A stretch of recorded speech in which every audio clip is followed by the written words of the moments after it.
Welcome to the 813 discussion. My name is Pastor Paul Kruger, and I am with Samantha Opp. And we're going to start by telling you a little bit about what the 813 discussion even is. Well, there's people that are on the way to the doctor right now. There's people that are having discussions with bosses. There's hundreds of employees losing their jobs.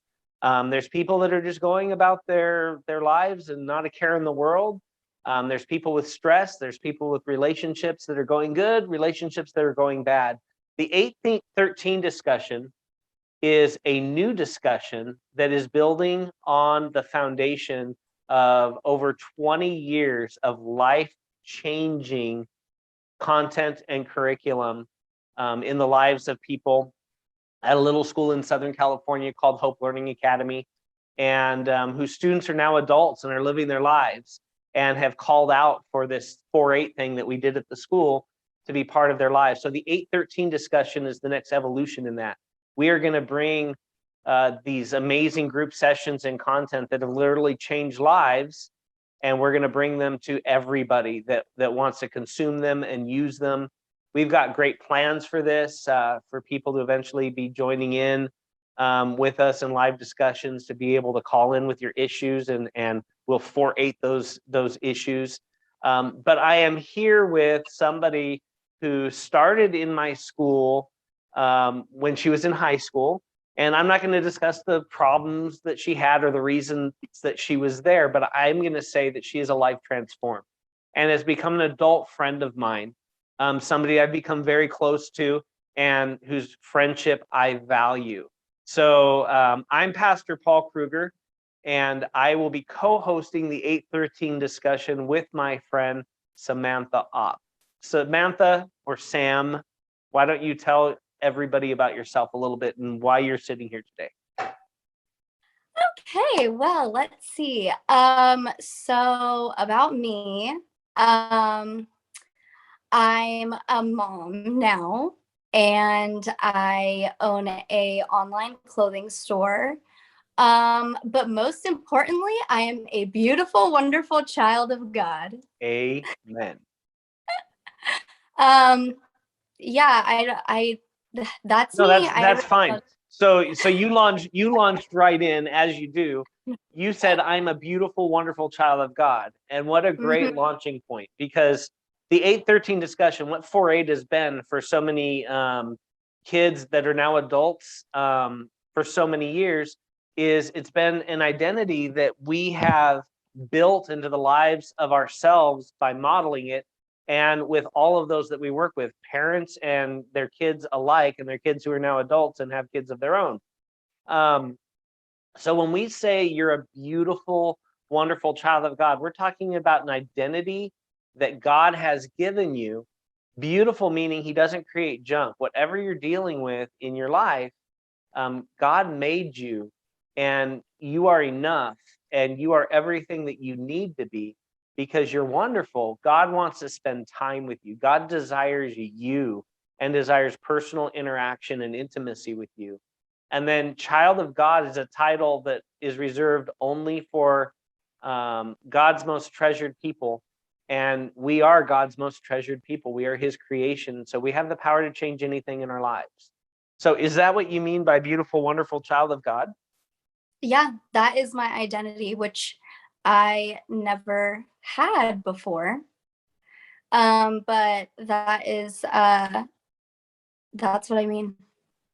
Okay, so has there ever been a time that you can think of that God used that in your life to sort of flip the script on what was going in your brain? Because, you never go through hard things in your life, right? You never go through challenges, right? Trick question. Leading question. So how have you seen this identity that you have? How have you seen it absolutely 100% flip the script in your brain and help you get through something? Can you think of anything? Oh my gosh. Well, literally just like with anything. Like it could be the smallest like inconvenience in my life that just starts like snowballing in my head. And No pun intended. Your daughter's name is Snow. Yeah. Yeah. Yeah. Um, and when I kind of just like stop and remember that, or if it could be something like, because I do this all the time, where I'm like, everything is going so good for me, and then I stop and I'm like, oh no, like, what am I doing? It Mhm. like I'm going to use the store as an example, because Okay. that's like one of my main things, right? So I'll be going really good with the store, and just super motivated and just like on top of things, and have so many ideas, and whatever it may be. And then all of a sudden I'll this just hit this wall where I'm like, oh my gosh, like, what am I doing? Maybe it's like, maybe I didn't get orders today, and I'm like, oh no, like, what's going on in my life? Like, it's falling apart, right? It's just always a snowball like that. And I always my biggest like question that I always come back to is, am I doing what God wants me to do? Is this the right path? Is this what I'm doing? Is this what I'm supposed to be doing? Right? Like, that's always the thing that pops into my head. And when I sit back and I just remind myself, wait, hold on. I'm a beautiful, wonderful child of God. I can do anything with Christ who gives me strength. And Mhm. then I carry on my day and my time. And I'm like, you know what? Yes, like, God, I want to do the store. God's going to help me with the store, and we're going to turn the store into something to glorify him. And so like, specifically like with that, I always just try to, I always start with, hold on, I'm a beautiful, wonderful child of God. And That's it makes awesome. me feel better. Like, it really does make me feel better. Well, because And it's not just emotion, it's anchoring yourself to the truth. And that's going to right, be one of the incredible things that I hope people get out of this 8:13 discussion, because you just took the 4:8 part and the 13 part and put them as part of your discussion. right, If you don't know what 4:8 is, it comes from one of the greatest, or the greatest in my opinion, sources of truth in the world, the Bible. And so Philippians 4:8 talks about that what we meditate on in our thinking is going to become bigger. So basically, through Paul, God is saying, whatever things are good and the beautiful, not the ugly, the noble, all these things, great things, meditate on these things. And then you keep going. It says to put them into practice. And then you go to 13, and it's exactly what you just said. It's I can do all things through Christ who strengthens me. And so, since the beginning of time, mankind has searched just about everywhere for the secret of finding joy, not happiness. We'll talk about that another time. Happiness is fake joy, or a symptom of joy. But so you're doing something as mundane and as tedious as running your online business, mhm, and this truth flips the script for you. You go from what am I thinking of right now to, okay, I can put into practice thinking and focusing on what God has told me to focus on, literally bringing my thinking into alignment with God's truth. And then I can do all things through Christ who strengthens me. So if you're right, watching this for the first time, if you're an HLA alumnus, or if you're just somebody who stumbled onto this podcast, thought, what's an 8:13 discussion or what have you, what Sam and I are ready to tell you is that literally anything in your life can get better. Whether you're dealing with addiction, whether you're dealing with struggles in relationships, whether you think everything's okay, but you just feel like a piece of your life is missing, whether you're coping with the day-to-day struggles of schedule and life and busyness, because we know that our technology helps us run at the speed of you've got to be kidding me.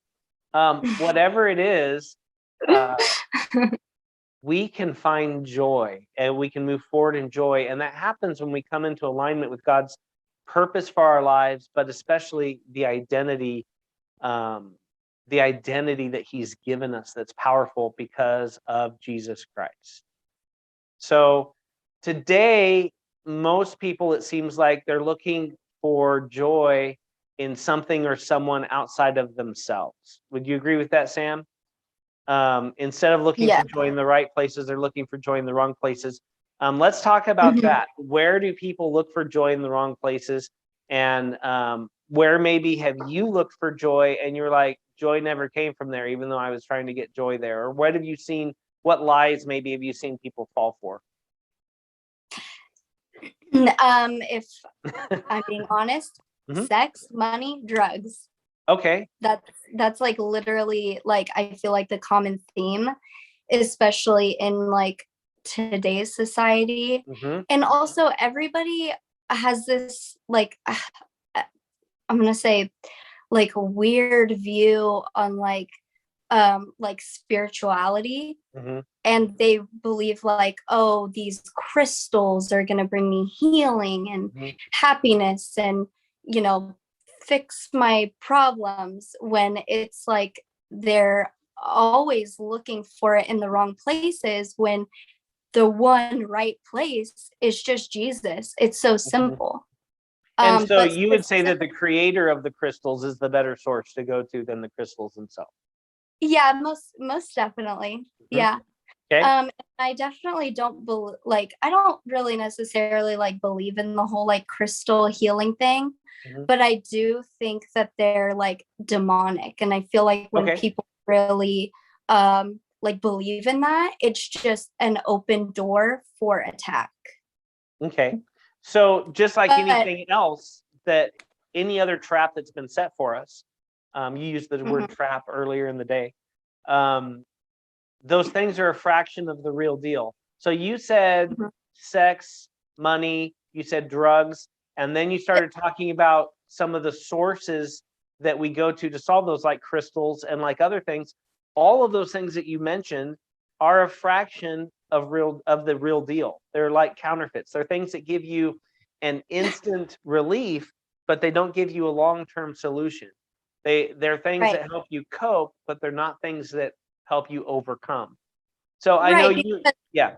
Yeah, no, I was gonna say, because it's just a mask. Like specifically, like, you know, in the school, everybody's go-to was weed, right? Like that was Mhm. my go-to. It still is. And oh Everybody I work with, they're just gonna smoke the my weed. God, I thought you were saying me. I was gonna be like, no. No, no, I know you're not smoking weed anymore.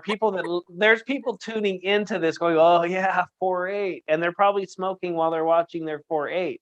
I'm here to tell you that Right. still doesn't work. It's just a mask that is not actually helping you deal with your Mm-mm. problems, sorry to say, and you're also causing yourself more problems It like by using it. numbs you to both the pain of the situation you're in, but also numbs you to the solution that fixes it. It does both. Right, right, exactly. Oh gosh. Oh no. There she went. There she is. You're back. Ah, You're sorry, good. something popped up on my screen. You're fine. Um, We didn't see it. probably be cut out anyways. No problem. So what I um, hear you saying is that there's these clever counterfeits out there that are counterfeits of the genuine peace and joy that God has prepared us for. yes, Okay. So exactly. so I'm Right going on to the money tell there. yes, well, so I'm going to tell people, like I told you when you were younger, and like I know Yeah. you're living now, like the things that are happening in your life. I praise God when I look at what's going on in your life, because you've taken these things and you've done the 4-9 through 12 part, and you've put them into action, and you are conquering things in your life that are hard to conquer, that are your personal business, but you're doing it, and you're doing it as a wife and as a mother, and that's a huge blessing to me to see, because you're anchoring on some truth that we're going to share before we Mhm. take this thing home for the day.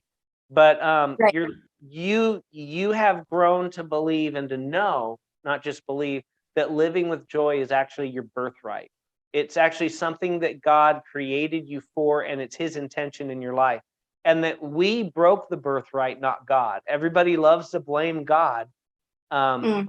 but we're the ones that messed it up. It's human ingenuity that's screwing up the world. If you microwaved your food this morning, you're using technology that was developed for a military purpose. And I'm not going all conspiratorial or anything like that. I'm just saying that Let's talk conspiracy. I'm just human, kidding. yeah, human advancement is usually on the backs of not such good things.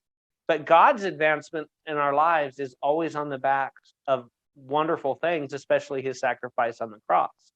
So the truths that come from God can reveal the secret to having joy in our lives. So if you want joy in your life, I don't care what you agree with or don't agree with where Christianity's concerned, to talk about a loaded title.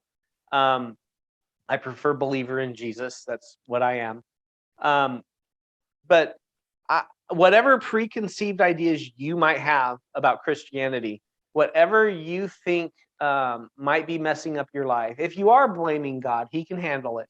Whatever is going on in your life, I'm going to challenge you as a listener of this podcast, or if you're watching a video of this, to open your mind and allow the possibility that God wants to flip the script in your life and that he wants to help you overcome everything. And that means coming into alignment with the way he thinks, because he created everything. We're accountable to God. He's not accountable to us, but he's perfectly loving. So all the places that mankind sort of gets off kilter in trying to find love in all the wrong places, remember the counterfeit of the genuine article, maybe it's time for you to say, hey, what I've done doesn't work. What I've done helps me be out of control. And maybe it's time to actually say that I'm ready to let God flip the script in my life and do what he says leads me to his peace and his joy. And you can start doing this whether you believe in God or not. Because if his truth is truth, then it works, period, whether you believe in him or not. And yes, I don't understand why you would use his truth to set your life free without letting him set you free and without having a great relationship with him who made the truth. But we can get to all that. So living with joy is your birthright. So let's go to our first sort of concept, because Sam, and you probably remember when you were in 4-8 in high school, sometimes this is the 4-8, the 813 discussion is sort of going to be like a buffet. We're going to just go through a bunch of points. We might stop. We might just pause and let you soak in it, or we might soak in it. But we'll just start doing that. And there might be something here that God planned for you to hear today, or for me to hear, or for Sam, because I need this as much as anybody does. Being pastor doesn't mean I'm immune from having the daily struggles that all of us have. Right. And we need the same. So I need the same solution you need, Sam. I need to focus every day on the fact that I'm a beautiful, wonderful child of God. I'm about to go teach in a school full of kids who smoke pot. I'm going to try to get them to learn. So you don't think I want to beat my head against a wall while I'm doing that sometimes? So I have to go. I'm sure. You have a lot of patience. I'm here to love them. Yes. Yeah. So point one, being joy-filled does not mean life is perfect. That's a lie that a lot of us fall for. It doesn't even mean that your life is great. And a lot of people think that if my life's not great or it's not perfect, I must not be joy-filled. But you can be joy-filled regardless of those things. What do you think of that statement, Sam? Okay, I just think that is so powerful, because it's like, no matter what you're going through, you can have joy through God. Wait a second. Have you ever lost a loved one, Sam? Okay, yes. Oh, so you can have joy when you're going through grief? Yes, you can. And I literally just had experienced that twice in the past couple of years. I didn't know that. Because my grandpa died just last December. And, it was kind of one of those things where it was kind of like a long time coming. Like, he was dealing with a lot of health issues. And so it's like, every time he went into the hospital, it was like, oh, okay, like, is this going to be it? Like, one of those type of things. Like, and so, I mean, obviously I know that that's totally different than like somebody like passing away very tragically. But I did experience that during the time, like when he did finally pass away. Even though and this specifically, okay, this might be getting a little too deep, but I Get don't deep. know if my grandpa was a believer. I don't know if he was a believer or not. And I kind of, with that, kind of kick myself a little bit because I always let my anxiety get in the way of trying to have the conversation with him. And, obviously I shouldn't do that, but I do that. So how I can you still be joyful even though you're kicking yourself or you're having that pain from that? Go for it. Oh, hold on a second. Let me get I'm there. I holding know on. I go off track a little bit.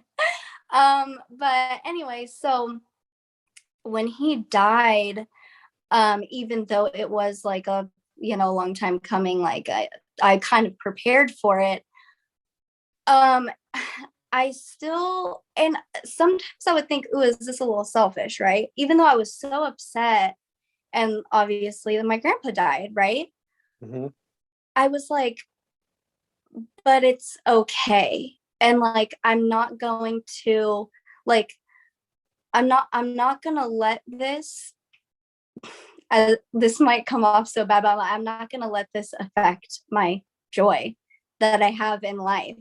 Like I still, like I'm still, like I still am having a good day, like. So was that anchored to what you knew or was that anchored to what you felt? No, that was anchored to what I knew, because And what that's I sort of the key, know and right? what I feel is different. You know what So I mean? so I have a feeling there's a lot of people that have faced the idea of regret with a loved one, maybe words that weren't said, something that wasn't shared. And Mm-hmm. our relationship, and I'll just back up just a hair. So if Okay. God loves us like he does, and he's demonstrated how much he loves us, then he chases every individual. And the ability of God to chase somebody's soul Right. and to show up in their lives is between them and the Lord. And yes, we get to participate in that, and God uses us to spread joy and to be light and those things.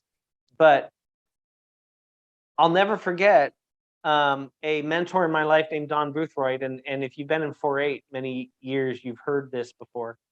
He was on his hospital bed dying of leukemia, and he was in his 80s, and he was just sobbing. And I asked him why he was sobbing, and he said, because of all the missed opportunities that I had to share Jesus with people.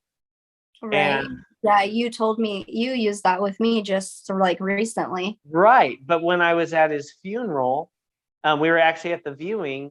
There was this woman that I recognized sitting there from the hospital that he died at, and she had accepted Christ because of his influence in her life while she was caring for him while he was dying. So Don didn't know that until he was with the Lord. Right.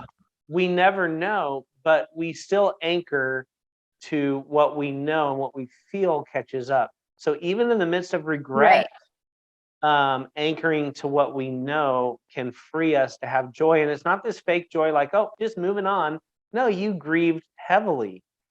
Yeah, I still do, especially with the fact, like the unknown, like, is he in heaven? I have dreams sometimes, like, about him, about it, and so, but I feel like, with that situation, God with me is always like, hey, it's okay, maybe let's just use this as a learning experience, and next time have the conversation with the person. Because it was the Lord's to deal with your grandfather anyways, not Yeah. yours. I Right. think sometimes we feel like, oh, we're the only chance, or it depends on us. And the truth is, and maybe this is going to free you up today, Uh-huh. changing the world and changing people's lives is never dependent on you. It's never dependent on me. It's never dependent on anybody. It depends on God, and it depends Mhm. on that individual person to give their life to God or not. Right. And It's so, kind of, go ahead. oh, I was gonna say, it's kind of like, with the store, like, so I'm most active on Instagram. I've told you that. That's like where I have my most following. So I, can talk to and reach the most people on there. And I always tell everybody, that they can message me whenever with whatever, if they need prayer, if they need somebody to talk to, whatever. And there's been a lot of times that people, will message me and we'll be chatting or what have you. And they'll be like, oh, you're just such a kind person. Thank you so much. And I'm like, no, not me. God, honey. Yeah. No.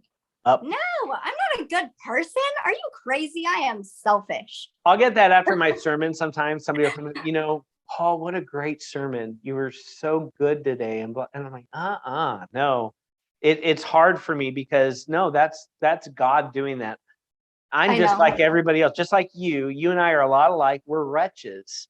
When it comes to God's standard, we fall short. I'm not okay, and you're not okay, and you listening to this, you're not okay, but God is. God is more than okay, and He's prepared to free us from all of that. I hope that what I was just trying to explain about my grandpa came out right. No, I think it did, and people are gonna be like, "Oh my gosh, boy, these 813 discussion people, they're not afraid to dive into these deep discussions. But you know what? There's somebody out there that struggled with the same thing you're struggling with. Right, and I'm not afraid to discuss those things. And if we are, let's just hang this thing up and not do it right now. I don't care what the life situation is. I don't care what the thing is that you might be going through listening to this. If it's hard to talk about, let's talk about it. Yeah. I'm not afraid.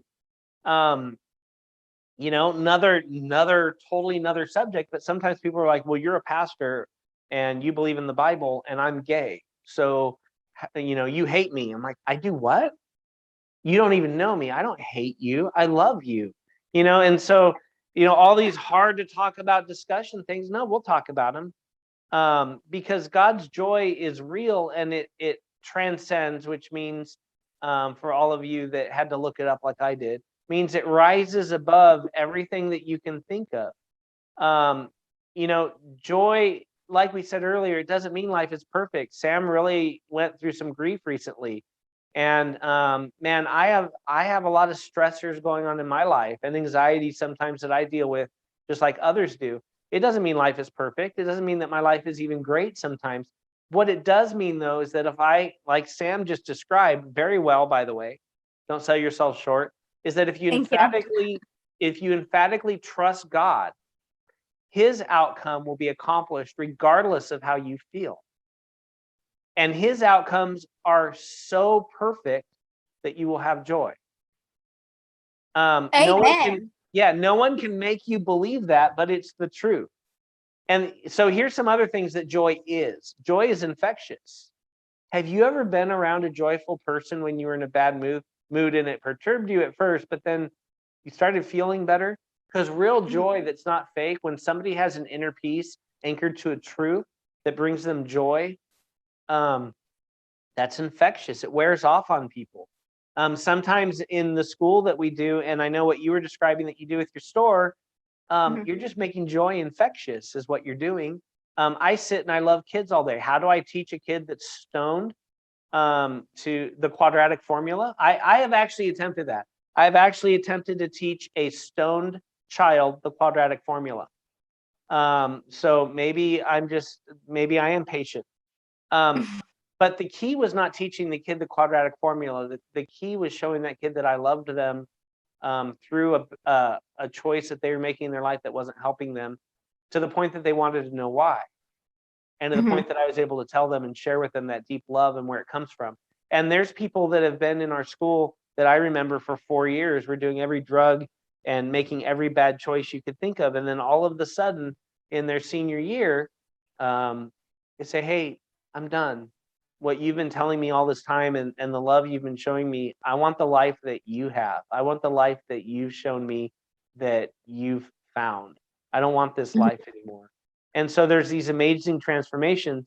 And the thing is, that slice of pie in the sky that I just described, you have access to that too. Everybody listening to this does. It's not something that God only has a certain amount of slices of pie for as many people as can get there first, God is prepared to serve up himself and his love for everybody to partake and to be loved and to grow and to be transformed. So joy is infectious. Joy is also a deeply rooted belief that cannot be shaken. So it's something, it is a sustained belief. It's a belief that you keep on having. It's dwelling on who God is and his character. Again, nobody can make you believe that, but try dwelling on the character of God as he describes himself in the Bible and see what it does to your life. Okay, here's another point of what joy is. Regardless of whether you believe in God, you can train your mind to entertain and sustain this thinking that we're talking about in your life, and they'll bring positive and great outcomes. Now, I believe that the longer you dwell on the truth that sets you free, that is God's to give, that you're going to eventually want to have a relationship with the truth giver. That's God. Mm-hmm. You can take hold of your future and never be a victim of negative thinking again, ever. You don't have to be. It's your choice. Joy, here's the key. Here it is. And this will bless my day. So joy is an outward sign of an inward faith in the promises of God. Joy is an outward sign from an inner process of not accepting defeat, of not accepting negativity, and not letting them be stakeholders in your future, but saying no, like Sam, like you described earlier so well. I have made a decision from the knowledge I have in an identity that's been given to me by God to overcome, not just cope. Exactly. When the negative thinking comes, to replace it with a positive thought. Right. And not as some gimmicky thing, but a truth, a dwelling, a sustained belief that God has something better for me. And I just have to keep watching him, listening to him, learning from him, and experiencing him to know it. Right. Because it's like one of the main things that people always say is, oh, think positive. Think positive. Okay, but how do you really do that to see actual change? Right. Well, it is a process, and it's something that you train yourself to do. So if I want my biceps to get stronger, not just bigger, because I'm good at making body parts bigger but not stronger, because I love food. But if I want to strengthen my biceps, I'm going to train my biceps. Those biceps have to be trained by resistance that actually rips and tears the muscle and heals. So our emotional ability to be joyful and to actually put it into practice, it's a lot like that, in my opinion, is that, and I think we all know this. There you went, Sam. Gosh, hold on. I'm sorry. It's okay. Next You're time back. I'm doing it on my other. Okay. So putting this into practice, when you go through your stretching times, okay, when you go through your ripping times of life, like you described that you were going through, those are the times that I would suggest you pull out a Bible, okay, whether you ever have or not, and you're like, well, where am I going to get a Bible? Look, you're watching this on a device that can get to a Bible, okay? So open the Bible to Philippians 4:8, okay? Read it. It'll say something to the effect of, finally, brothers, whatever things are pure, whatever things are lovely, noble, beautiful, of good repute, all of these things, okay? Meditate on these things, okay? And so you can say, okay, so I'm thinking this. What is its great opposite that agrees with what God says in Philippians 4:8? And then from there, you can make the jump to saying, okay, God, I'm not feeling it. I know what you say to dwell on, but I'm not feeling it. God, will you flip the script in my heart and help me think that way? And then put it into action. So sometimes we have to think our way to something before our heart catches up. And that is like ditch digging, okay? That's the analogy that works in 4:8, and with the 8:13 discussion, you'll hear it a million times. It's like ditch digging. So putting into practice, a ditch is an easy concept to think about. I'm going to dig a ditch from here to here, okay? Easy concept. That doesn't mean while I'm digging that I'm not going to hit rock and I'm not going to hit maybe concrete or something. There's going to be times when the digging is easy. There's going to be times when the digging is hard. But either way, I'm going to do what I know is right, and I'm going to keep chipping away, knowing that I'm going to find breakthrough, and that eventually that ditch is going to reach its destination. And the cool thing is that when you reach this level of health here with joy and an identity anchored to who God actually envisioned you being, then he's got this to go to. And it's an amazing process of growth and development in an atmosphere of grace and love that he's prepared for you, because God loves you and he has a purpose for your life. You know, Did I answer that? Yes. Okay. The ditch digging specifically is something that that I've had to do a lot recently with my OCD that I have now, I guess. Guess I have that now too. Lucky. Yeah. But I remember, you know, back, what was it? Probably like 6 months ago, and it was like really bad, and I didn't know what the heck was going on. And the ditch digging was something that you, when I would talk to you about, you just like kept reminding me of, like, it's going to be hard, but you know, it'll get do better. it anyways. Yeah. Yeah, do it anyways. Your choice is to retreat or to advance. And we do live in a society, I feel like, you know, cue the movie voice, in a world, you know, we live in a society that tries to give us the quickest ways to feel good that don't always bring or don't hardly ever bring an overcoming existence. And God has prepared us for an overwhelming existence. And I would challenge people with this.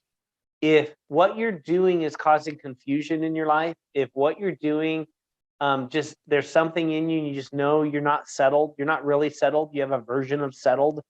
If you're struggling and you don't know what to do, nothing has changed where God is concerned, in terms of he's had a solution for you all along, and he's ready for you to follow it. The world is peddling a lot of confusion right now. And I could get into all the issues. I don't think this is the time for that, of all the confusing things that are out there.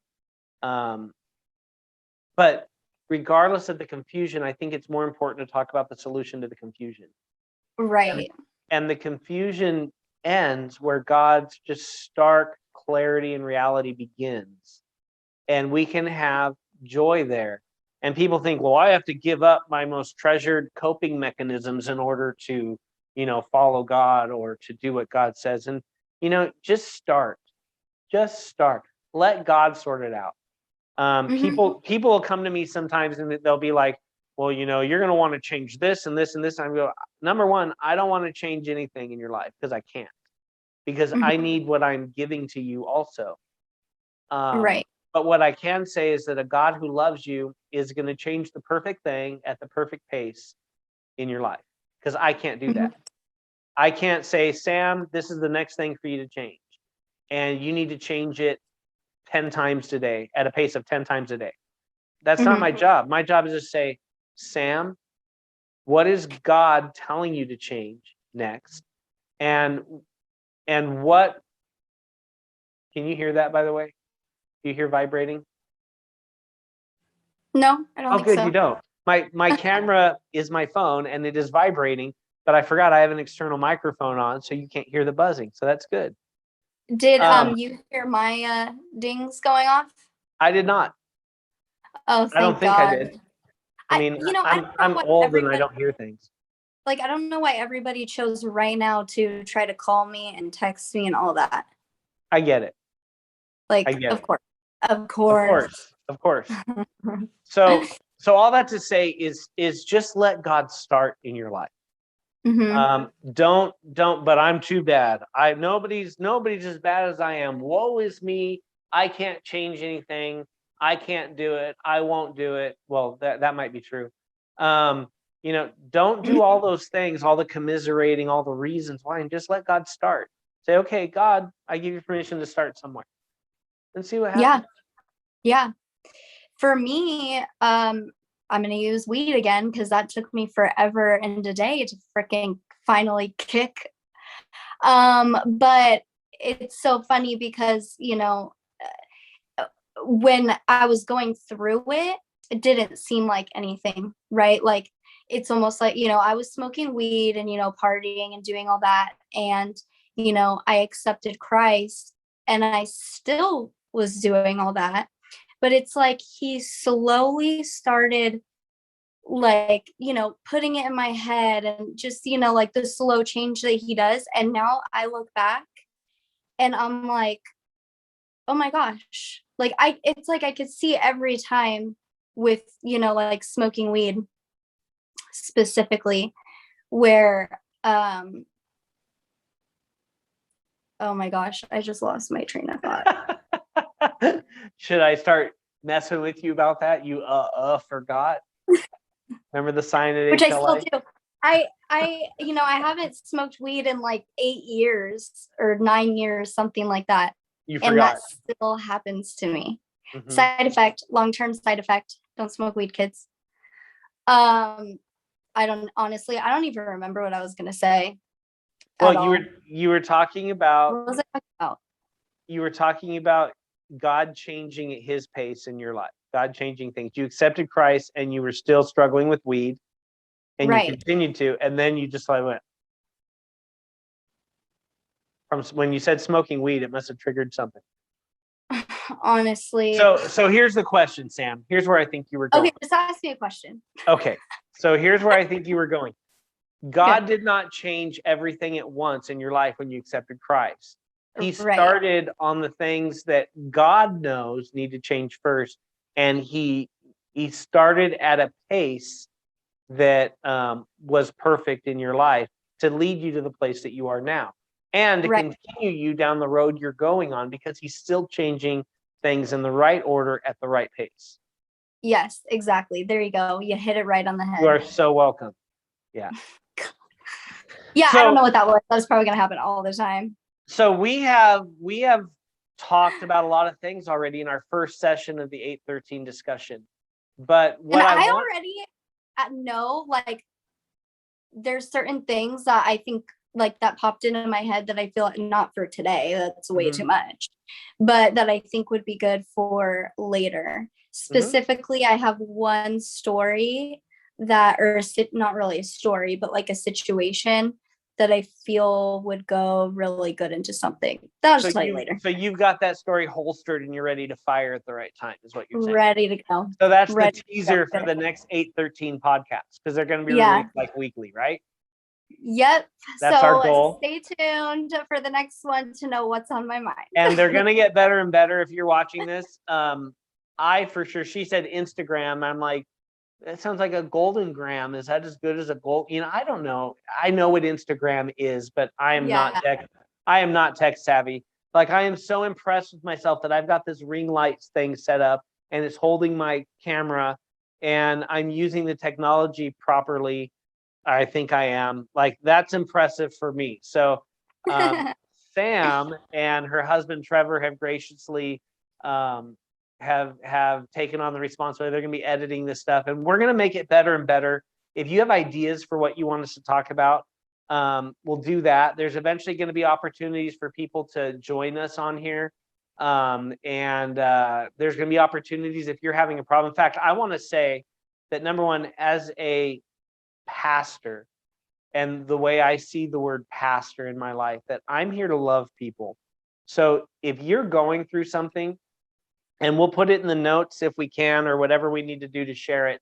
But Paul Kruger 813. Did we do Paul Kruger? Just Paul Kruger 813. No, I think it's just Paul Kruger 813. So Paul Kruger 813 at gmail.com. If you're struggling with something, if you need prayer for something, man, email me and I will pray for you.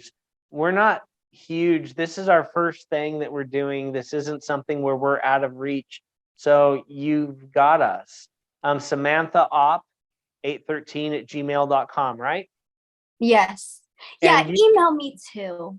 Yeah, email us, and at the very least, we'll pray for what you're going through. Mhm. And if you need us to respond to you, we'll try to do that, and we'll try to be very vigilant and diligent about that.